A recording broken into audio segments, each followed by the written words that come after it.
Long.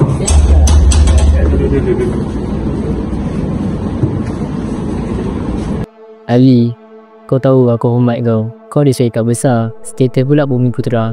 Kita boleh menang projek ni, Ali. Ni, boleh tunjuk projek.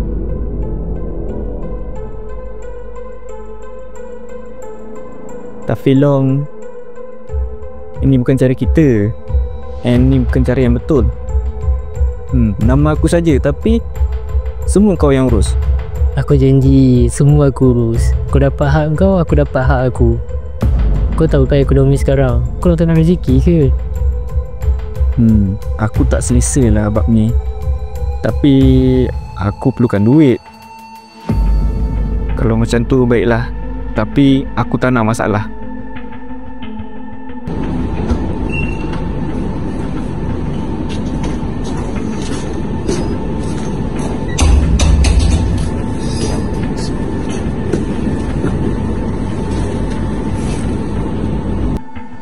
Projek pembinaan cek telah diluluskan. 100% milik Bumi Putra.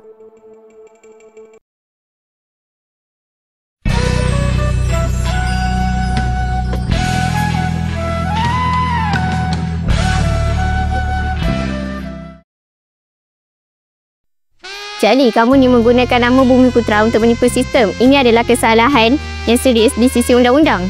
Saya tak buat semua tu. Kau jangan menipu. Sedekor aku. Saya silap dah. Saya fikir saya hanya tolong. Tapi dia dah hianat kepercayaan saya. Sistem pun salah. Kami cuma guna peluang.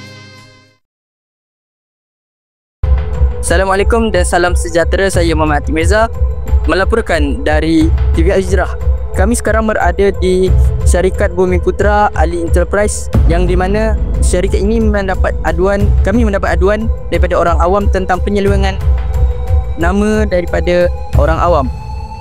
Jadi kita di sini kita menampak ada Cik Ali. Betul ke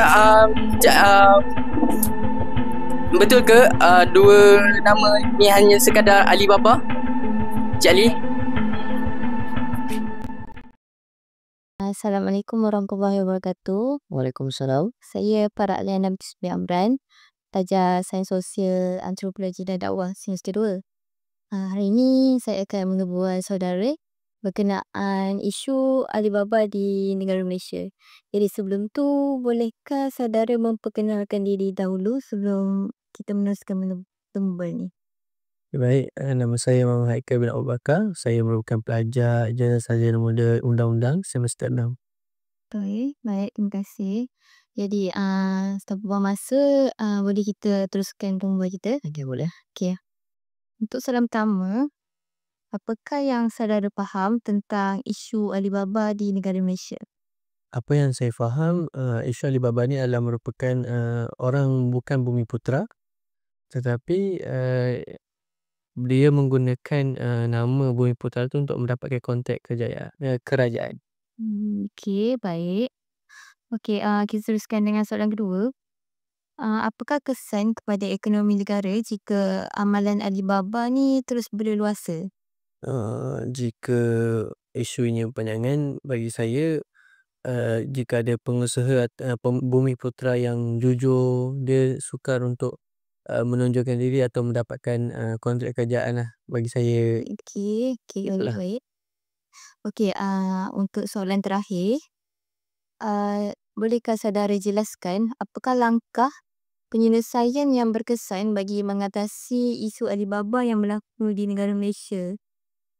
Pada pendapat saya, antara pencegahan yang boleh dilakukan adalah agensi kerajaan perlu lebih teliti dalam menangani isu-isu ini, dalam menerima sebarang kontrak dan cuba untuk mencari dengan lebih mendalam sebuah syarikat tersebut.